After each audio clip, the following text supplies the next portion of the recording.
For around 65,000 years, a community known as the Terra-Tinalese lived on an island in complete isolation, uncontacted and disconnected from the entire rest of the planet.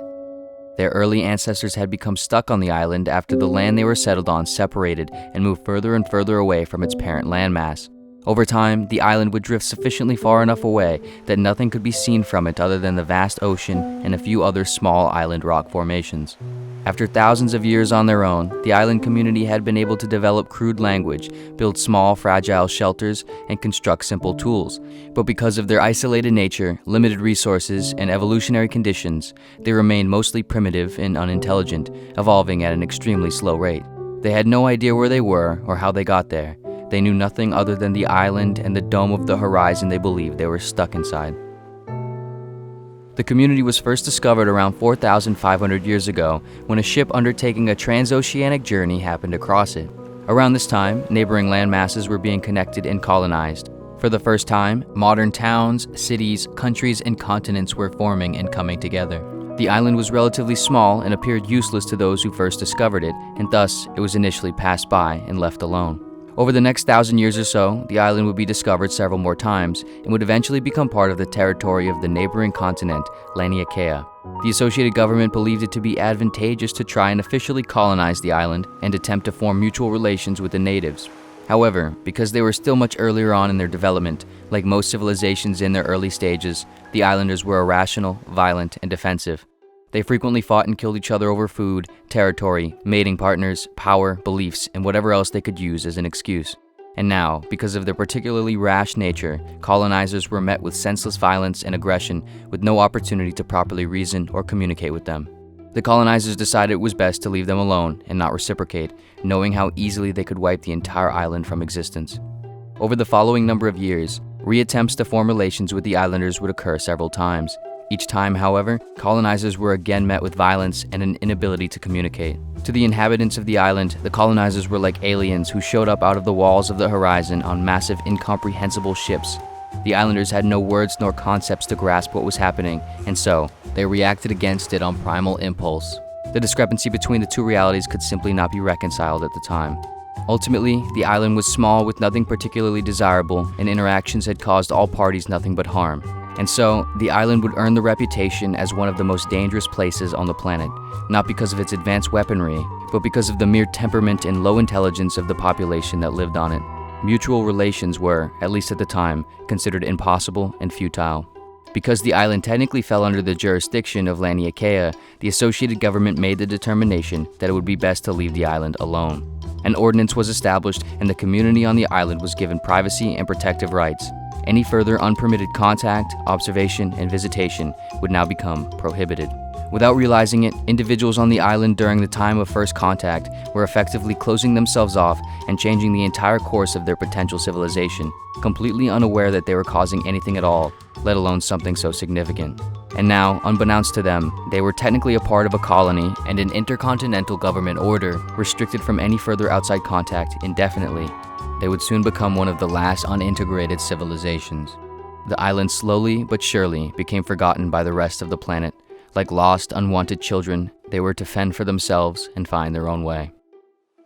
For hundreds of generations thereafter, the islanders never saw any members of any other race, causing them to believe that there mustn't be any other races at all. Signs of others, like the occasional passing ship or eventual airplanes and helicopters, were perceived merely as unusual animals, no different than the bugs, fish, birds, or mammals that popped up on or around the island. And any modern items that washed ashore were believed to be strange rock or plant formations that floated up from the ocean. As more and more years would pass, though, the islanders slowly became more intelligent, improving their verbal and social abilities and eventually developing better technologies. Enhanced applications of fire and combustion, theoretical thinking, and more complex language all created a feedback loop in which new tools were created by the islanders, and then the new tools created new islanders. Eventually, individuals on the island began to comprehend their circumstances more accurately and started to speculate about the walls of the horizon. They realized that perhaps the horizon wasn't a wall or edge at all. They looked out at the ocean and at all the little uninhabited islands they could see in the distance and wondered, where is everyone? Then they wondered that if they were wondering this, wouldn't that mean that if anyone else was out there, they would also be wondering the same? And if so, why hadn't anyone else ever tried to find or contact them? Many islanders began to believe that they weren't alone, but yet there was no evidence that they weren't, and so many remained skeptical. Ultimately, they realized the options were either they were alone on this isolated floating rock, or there were others out there, somewhere. Both possibilities were equally terrifying and awe-inspiring. As more time passed, fueled by instinctual curiosity and the yearning to branch out and connect with the beyond, the islanders began to dedicate time and resources to exploring outward off the island. They began designing ship vessels, tools, and weapons specific to discovery missions. As these new technologies developed and brought on new opportunities, though, they also brought on new problems. Between the amount of resources required from the island and the increased deadliness of better weaponry, the islanders were facing one of the great filters that all developing civilizations have to overcome: surviving the metamorphosis of their own self.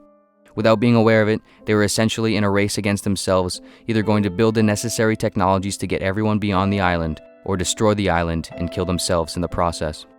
Their early ship vessels were weak and difficult to control. Several groups of individuals were killed on the early missions. Slowly but surely, though, they would begin to develop more advanced ships and would soon visit each neighboring island one by one, starting at the closest and then reaching a little further each time. Eventually, they reached the furthest visible landmass. Fearful of going beyond their vision and means of control and understanding, though, they stopped going any further. While trying to build a ship or device that could sustain and be controlled long enough for a further journey, they put up devices on their shorelines that produced sounds in hopes that if anyone else was anywhere, they would hear their signals. They also constructed large funnels with a tube narrowing down to the base in order to listen for any potential incoming messages from others who might be doing the same. Of course, they heard nothing unusual and produced nothing noticeable, unaware that such sounds were not being looked for and would not be heard with any significance. With all immediate neighboring islands being uninhabited and with no signs of anyone from beyond, the islanders remained confused as to why they appeared to be alone, why their island appeared to be the only one that supported life. Of course, only about 1,100 miles west, just out of the islanders' reach, was an entire modern, technologically advanced civilization filled with other beings of different races, all engaged in an interconnected order with the rest of the planet of other modern civilizations. The island community would exist with no more than a hunch that they weren't alone, unable to know that the reason they had no evidence was because of their own ancestors. Throughout the years, the island had been occasionally checked on by the Leontowicz government. However, nothing had ever really appeared to change much. Even during the island's initial transition into advancement, it only appeared as if they had built little structures or musical instruments for themselves, nothing that warranted concern nor intervening. However, one day many years into their future, after a tropical storm caused for a checkup, it was noticed that there appeared to be a more advanced piece of technology on the island. It was also noticed that the island appeared to have a scarceness of vegetation and was starting to dry up completely. Having realized what was likely happening, dropped down onto the shore several days later was a box.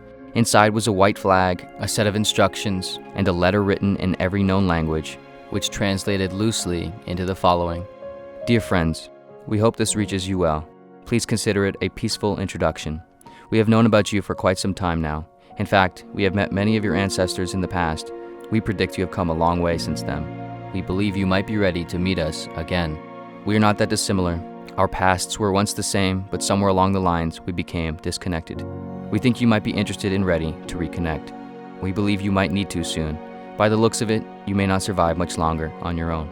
There is a big planet out there, much of which you probably won't understand right away, but eventually you will, and eventually it will all make sense.